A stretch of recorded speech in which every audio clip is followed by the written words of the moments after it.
अंधेरा होता है। रोशनी नहीं है, ताकत मिल गई, अधिकार मिल गए, शक्ति मिल गई। नमस्कार आचार्य जी, मेरा नाम अवता जैन है और मैं पेशे से एक डॉक्टर हूँ। मेरा सवाल मैरिटल रेप के बारे में है। हम सब जानते हैं कि ज़्यादातर समस्याएं जो हम लोग की ज़िंदगी में वो शादी की वजह से हैं। मतलब आपस में लड़के-लड़की का आपस में मतभेद होना और जो भी उनकी अ प्राकृतिक इंस्टिंक्ट्स हैं, वो आपस में मेल नहीं खाती। लड़के के बीच में वो सामंजस्य नहीं बन पाता, जिसकी वजह से वो मैरिटल लाइफ उनकी ठीक नहीं चलती है, फिर टेंशन शुरू हो जाती है।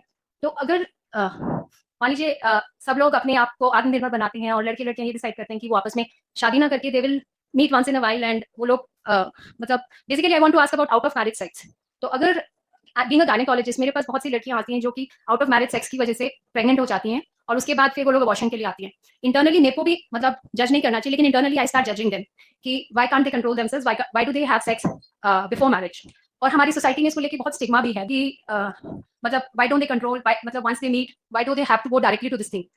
तो मतलब हम लोग एक तरफ कह रहे हैं कि हमें नारी का सशक्तिकरण करना है, उन लोग को इंडिपेंडेंट बनाना है, लड़कियों को अपने पैरों पे खड़ा होकर अपनी जिंदगी अपने आप गुजारनी चाहिए, शादी के बंधन में जल्दी से नहीं फंसना चाहिए।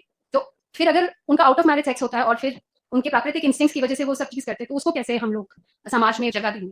सशक्तिकरण अगर सिर्फ बाहरी है तो आपको जो शक्ति दी जा रही है, आप उस शक्ति से अपना ही नाश कर लेंगी। सशक्तिकरण का ये बहुत आधा अधूरा, उथला और घातक अर्थ हुआ कि एक ऐसे व्यक्ति के हाथ में शक्ति दे दो जो अंदरूनी तौर पर अभी जगह नहीं है, विकसित नहीं है। ये भी जो आप समस्या बता रही हैं कि विवाह पूर्व ही गर्भाधान हो गया, उसके बाद अबॉर्शन गर्भपात के लिए आते हैं, ये क्या है? गौर से देखिए तो यही स्थिति तो है। शरीर विकसित हो गया है, चेतना विकसित हुई नहीं। शरीर विकसित हो गया है तो सेक्स कर लिया, गर्भ भी हो गया, क्योंकि शरीर तो विकसित है। शरीर विकसित है तो शरीर वाले काम कर लिए सारे, भीतर चेतना विकसित हुई नहीं है। तो चेतना अभी पशुओं की ही है। जिधर जरा शारीरिक सुख दिखा उधर को चल दी चेतना, और शरीर विकसित हो चुका था। इसी तरीके से चाहे स्त्री हो चाहे पुरुष हो, अगर आपने उसके हाथ में ताकत दे दी और उसको ये पता ही नहीं है कि वो कौन है और इसलिए उसको उस ताकत का इस्तेमाल क्या करना है, तो नतीजे बहुत घातक होते हैं, है ना? आज आप दुनिया की समस्याएं देखिए, उनमें आप यही तो पाएंगे। आज लोगों के पास पैसा बहुत है, टेक्नोलॉजी बहुत है, इन्फॉर्मेशन भी इंटरनेट के माध्यम से जितनी पहले कभी उपलब्ध नहीं थी उतनी आज उपलब्ध है। आज आपको जानना चाहते हैं, खट से गूगल करते हैं, मिल जाता है। एम्यूनिशन, डिस्ट्रक्टिव पावर, अस्त्र शस्त्र आज जितने उपलब्ध हैं उतने कभी नहीं थे। सामाजिक तल पर देखें तो आपको वोट देने का अधिकार मिला हुआ है, यूनिवर्सल एडल्ट राइट है ये, कि अगर आपकी किसी लोकतंत्र में आपकी अवस्था 18 या 21 से ऊपर की है तो फर्क नहीं पड़ता आप कौन है, आप जाकर के मतदान कर सकते हैं। लेकिन हम क्या करते हैं अपनी ताकतों का? आपको ताकत तो दे दी गई, शक्ति तो दे दी गई कि जाइए और अपना प्रतिनिधि और अपना नेता चुनिए। आप किसको चुनाते हैं? जब आत्मज्ञान नहीं है, आप नहीं जानते आप कौन है, इसीलिए आपको किसको चुनना चाहिए, तो आप कैसे उल्टे पुल्टे नेता चुनते हैं? आपके हाथ में पैसा है लेकिन आप जानते ही नहीं कि आप कौन है, इसलिए आपको क्या खरीदना चाहिए। तो देखिए आप क्या चीजें खरीद लाते हैं और किस तरह की चीजों से बाजार पटे पड़े हैं। आपको टेक्नोलॉजी मिल गई है, सशक्तिकरण हो रहा है, लेकिन आप जानते नहीं उस टेक्नोलॉजी का करना क्या है। तो देखिए मोबाइल फोन्स का क्या इस्तेमाल होता है। इंटरनेट मिल गया जिससे आप कुछ भी जान सकते हैं, लेकिन भीतर से अगर आप जानवर ही रह गए तो इंटरनेट का आज भी आधे से ज्यादा ट्रैफिक पॉर्न के लिए है। मिल तो गया, इतनी जबरदस्त चीज मिली, इंटरनेट मिला है, और इस्तेमाल किस लिए हो रहा है? जानवरों वाले काम के लिए हो रहा है। आपने एटम के भीतर घुस करके उसके नाभिक को भेद दिया बिल्कुल, और वहां जो जबरदस्त ऊर्जा है उसके गुप्त सूत्र आपके हाथ लग गए। क्या शक्ति है, कितनी जबरदस्त ताकत है वहां पर, और आपने उसका इस्तेमाल क्या किया? आज दुनिया को जितना लाभ नहीं मिल रहा है न्यूक्लियर एनर्जी से, उससे ज्यादा बड़ा खतरा सर पर तलवार की तरह लटक रहा है कि न जाने कब न्यूक्लियर वॉर हो जाए। हमने न्यूक्लियर एनर्जी को साधा, उससे लाभ तो ये हुआ है कि न्यूक्लियर पावर प्लांट्स हैं, उनसे एनर्जी आती है, पर न्यूक्लियर पावर प्लांट से जितना फायदा मिल रहा है उससे कहीं ज्यादा बड़ा खतरा खड़ा हुआ है। कोई नहीं जानता ये रूस यूक्रेन युद्ध कब आणविक युद्ध में तब्दील हो जाए। तो ये होता है जब शक्ति होती है लेकिन भीतर अंधेरा होता है। अब उस शक्ति का बहुत गलत इस्तेमाल होगा। मैं जब महिला सशक्तिकरण की बात कर रहा हूं तो मैं यही नहीं कह रहा हूं कि महिला के हाथ में पैसा दे दो, ताकत दे दो, सारे तरीके के अधिकार दे दो। मैं कह रहा हूं पहले उसकी भीतरी चेतना तो जागृत करो। नहीं जागृत करोगे तो देखिए, नर हो नारी हो, हैं तो सब जानवर ही ना। नर पशु जैसे होते हैं वैसे ही नारी पशु भी होते हैं। या ऐसा है क्या कि अगर बच्चा पैदा हुआ है तो उसमें पशुता ज्यादा होगी और बच्ची पैदा हुई है तो थोड़ी कम पशु होगी? नहीं, ऐसा कुछ नहीं है, एक ही प्रजाति है नर नारी। अगर एक जानवर है तो दूसरा भी जानवर है। आत्मज्ञान के, आंतरिक जागृति के अभाव में दोनों बराबर के जानवर है। तो महिला सशक्तिकरण की जब मैं बात करता हूं तो उसमें अनिवार्य रूप से आंतरिक शिक्षा, आध्यात्मिक जागृति सम्मिलित है, अनिवार्य रूप से।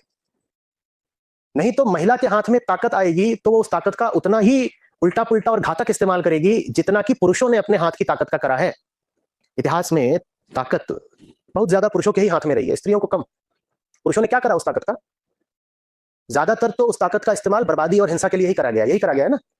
पुरुष अगर ताकतवर था तो उसने स्त्री का उत्पीड़न कर दिया, पुरुष ताकतवर था तो उसने बहुत इधर उधर लड़ाइयां लड़ी, इतने युद्ध हुए, जंगल काट दिए, हजार काम करे। आप स्त्री के हाथ में ताकत दे दोगे वो भी यही सब कुछ करेगी। आप एक समाज बना दो जिसमें पुरुषों को कम ताकत है, स्त्रियों को ज्यादा है, वहां पुरुषों का शोषण शुरू हो जाएगा। क्योंकि बात तो एक है ना, एक पहले एक जानवर के हाथ में ताकत थी, अब दूसरे जानवर के हाथ में ताकत थी। पहले नर पशु के हाथ में ताकत थी, अब मादा पशु के हाथ में ताकत है। महिला सशक्तिकरण में सबसे पहले अध्यात्म आता है। इसीलिए मैं बोला करता हूं कि अध्यात्म पुरुषों के लिए जितना जरूरी होगा तो होगा, महिलाओं के लिए और ज्यादा जरूरी है, क्योंकि सशक्तिकरण की शुरुआत तो आंतरिक जागृति से ही होती है। देखिए अंतर समझिए, अगर आपके पास बाहरी ताकत हो और भीतरी रोशनी ना हो तो बर्बाद है आप, है ना। बल्कि अब और घातक स्थिति आ गई, जैसे ही कोई नशे में हो आदमी और उसके हाथ में कुल्हाड़ी दे दी है, भीतर क्या है? अंधेरा, और हाथ में क्या है? ताकत। हाथ में कुल्हाड़ी है, भीतर नशा है। बहुत गलत हो गया ना। इससे बेहतर तो ये होता कि अगर भीतर अंधेरा है तो हाथ में कोई ताकत ही ना हो, वो ज्यादा अच्छा होता ना। अगर भीतर अंधेरा है तो इस आदमी के हाथ में कोई ताकत होनी नहीं चाहिए। लेकिन इसकी विपरीत स्थिति सोचिए, अगर भीतर रोशनी हो तो हाथ में कुल्हाड़ी नहीं भी हो तो बहुत अंतर नहीं पड़ेगा। अगर भीतर प्रकाश हो, भीतर शक्ति हो, तो बाहरी शक्ति बहुत महत्वपूर्ण नहीं रह जाती। संतों की ताकत क्या कम रही है? मानवता के इतिहास पर ऋषियों का, संतों का प्रभाव देखिए। उनके पास कौन सी कुल्हाड़ी थी? उनके पास सिर्फ भीतर की रोशनी थी, लेकिन उस भीतर की रोशनी के बूते कितनी ताकत थी उनके पास, हुई कि नहीं हुई? और दूसरी बात, भीतर रोशनी हो और वो रोशनी आपको बताए कि अब आपको कुल्हाड़ी की भी जरूरत है, तो फिर आप कुल्हाड़ी का इंतजाम कर लेंगे। दोनों स्थितियों में, कि भीतर रोशनी है, हाथ में कुल्हाड़ी नहीं है, चाहे भीतर रोशनी है और आपको कुल्हाड़ी का इंतजाम करना है, आपने कर डाला। दोनों स्थितियों में पहले क्या आता है? भीतर रोशनी का होना।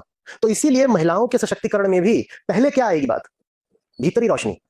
बाहरी बात तो हमको बहुत पता नहीं, वो तो सामाजिक स्थितियों पे और सरकारों पे निर्भर करती है कि महिलाओं को किस किस्म के अधिकार और मिलेंगे, सुविधाएं मिलेंगी, ये सब होगा नहीं होगा, वो चलता रहेगा। लेकिन जो चीज सबसे पहले जरूरी है वो ये, महिला अपने आप को जाने, अपने आप को अपने तन से, अपनी पशुता से अलग कुछ जाने। महिला के लिए बहुत बहुत आवश्यक है, क्योंकि प्रकृति ने महिला को ऐसा रचा है कि वो अपने तन से बहुत ज्यादा जुड़ी होती है, बहुत ही ज्यादा।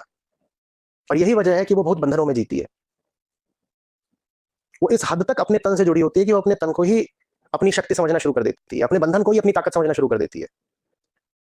और जब तक महिला अपने आप को शरीर ही मानती रहेगी और अपने शरीर में ही अपना सुख खोजेगी, अपने शरीर में ही वो अपनी शक्ति खोजेगी, अपने शरीर को ही वो औजार की तरह, अस्त्र की तरह इस्तेमाल करेगी, तब तक उसका कोई सशक्तिकरण नहीं हो सकता।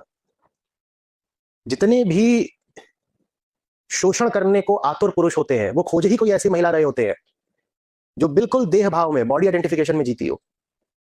कोई भेड़िया पुरुष हो जो टोह में हो कि कोई मिले ऐसी लड़की या नारी जिसका शोषण किया जा सके, वो किसी ऐसे को खोजेगा जो चेतना शून्य हो, खाली बिल्कुल चेतना शून्य, लेकिन शरीर को लेकर के बिल्कुल सजग, चेतना को लेकर के बिल्कुल सोई हुई और शरीर को लेकर के बिल्कुल उत्साहित सजग। ऐसियों का ही फिर शिकार होता है, और ऐसी महिलाएं फिर हिंसक होकर के आगे शिकार करती भी हैं। दोनों ही बातें होती हैं। ठीक, हम यहां पर जो साधारण फेमिनिज्म है उसकी बात को आगे नहीं बढ़ा रहे हैं। अध्यात्म जिस सशक्तिकरण की बात करता है वो प्रचलित नारीवाद फेमिनिज्म से बहुत अलग है। प्रचलित नारीवाद कहता है जेंडर इक्वालिटी, और अध्यात्म कहता है liberation from the gender identity. इन दोनों बातों में अंतर समझिए। जेंडर इक्वालिटी का मतलब है कि मादा पशु कह रही है कि मुझे भी नर पशु जैसी ही मौज करनी है। नर पशु एक गिरा हुआ इंसान है, लेकिन खूब भोग करता है, मौज मारता है, दुनिया भर की बेवकूफियां करता है। मुझे वो सारी बेवकूफियां करनी है जो नर पशु करता है। मादा पशु कह रही है जेंडर इक्वालिटी, समानता चाहिए। किस चीज में समानता चाहिए? जो जो बेवकूफियां पुरुष करते हैं उसी के समान बेवकूफियां करने का अधिकार हमको भी दो। लगभग ये है फेमिनिज्म। बिल्कुल आजकल यही हो रहा है। पुरुषों के हाथ में शक्ति रही है मानव के इतिहास में। क्या करा उन्होंने दुनिया का? जैसी आज की दुनिया है, आप तो खुद कहती हैं ना, इट्स अ मैन्स वर्ल्ड। पुरुष सत्ता द्वारा संचालित है आज की दुनिया। कितनी अच्छी है आज की दुनिया, बताइए। तो पुरुषों के हाथ में सत्ता रही, उन्होंने दुनिया की ऐसी बर्बादी कर दी, और महिलाएं कह रही हैं हमें पुरुषों के साथ इक्वलिटी करनी है। माने अभी तक तो दुनिया को पुरुष ही बर्बाद कर रहे थे, महिलाएं कह रही हैं हमें भी तो बर्बाद करने दो। अरे तुम ही भर बर्बाद करते रहोगे क्या?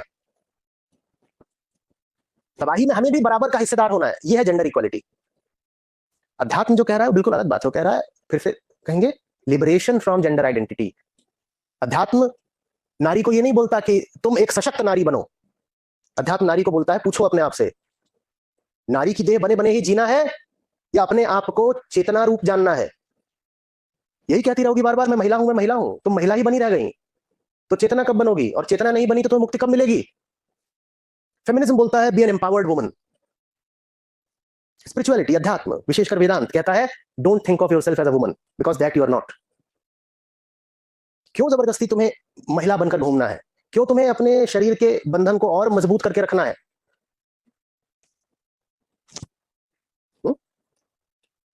रोशनी नहीं है, ताकत मिल गई, अधिकार मिल गए, शक्ति मिल गई, उच्छृंखलता बढ़ेगी बस। जिसको पता ही नहीं अधिकारों का इस्तेमाल करना कैसे है, उसको अधिकार देकर के आप क्या करोगे? बोलिए। लेकिन एम्पावरमेंट के नाम पर हम करते यही है। जो जानता ही नहीं कि पैसे का क्या इस्तेमाल करना, उसके हाथ पैसे थमा दिए, वो क्या करेगा उन पैसों का? ये एम्पावरमेंट है या बदला निकाल रहे हो, तबाह कर रहे हो? आप माँ बाप हो, आपका बच्चा है, और मोहवश आप उसको नोटों की गड्डियां थमा देते हैं। 12 साल, 14 साल, 20 साल, कितने का भी बच्चा है, और बड़ा मोह होता है। माओ में तो होता ही, आजकल बापों में बहुत होता है। तो बेटे को गड्डी थमा दी मोटी, वो उससे दारू, मटन, मुर्गा, अयाशी, बदमाशी सब कर रहा है। बताइए तो, बंदर के हाथ में तलवार देने से क्या होता है? तो सशक्तिकरण का अर्थ क्या यह है कि बंदर के हाथ में तलवार दे दो, या सशक्तिकरण का अर्थ यह है कि बंदर को पहले इंसान बना दो? अध्यात्म कहता है हम सब बंदर ही हैं, हम सब जंगल से ही निकले हैं। इस बंदर को इंसान बनाने की बहुत जरूरत है, और वही है वास्तविक सशक्तिकरण। नमस्कार आचार्य जी। जैसे अभी प्रश्न हुआ और पिछले सत्र में भी मैंने एक प्रश्न पूछा था कि जैसे अभी आप बता रहे थे कि सहमत, देखो कि सहमत, अगर जैसे जो जो महिलाएं होती है उन्हें कहा ही यही जाता है कि तुम्हारा सर्वोपरि धर्म तो गृहस्थी ही है, अगर उनमें पोटेंशियल होता भी है तो। जैसे अभी भी बात हुई, और तो इसमें क्या कहना चाहिए? ये ना झूठी कहानियां तो सुनाया मत करो कि महिलाएं इसलिए बेचारी हैं क्योंकि बेचारियों को बता दिया गया है कि सर्वोपरि धर्म गृहस्थी है, इसलिए वो गृहस्थी के सारे अत्याचार सहती जाती हैं। जैसे अगर एक टर्म होती है पेट्रियार्कल बार्गेन, उसका अर्थ जानते हो क्या होता है? पेट्रियार्कल बार्गेन, उसका अर्थ होता है कि ये जो पेट्रियार्की है, पितृसत्ता, जिसमें पुरुषों का ही वर्चस्व चलता है, उसमें बस पुरुषों का ही नहीं चल रहा, वहां बार्गेन में स्त्रियों को भी बहुत कुछ मिल रहा है।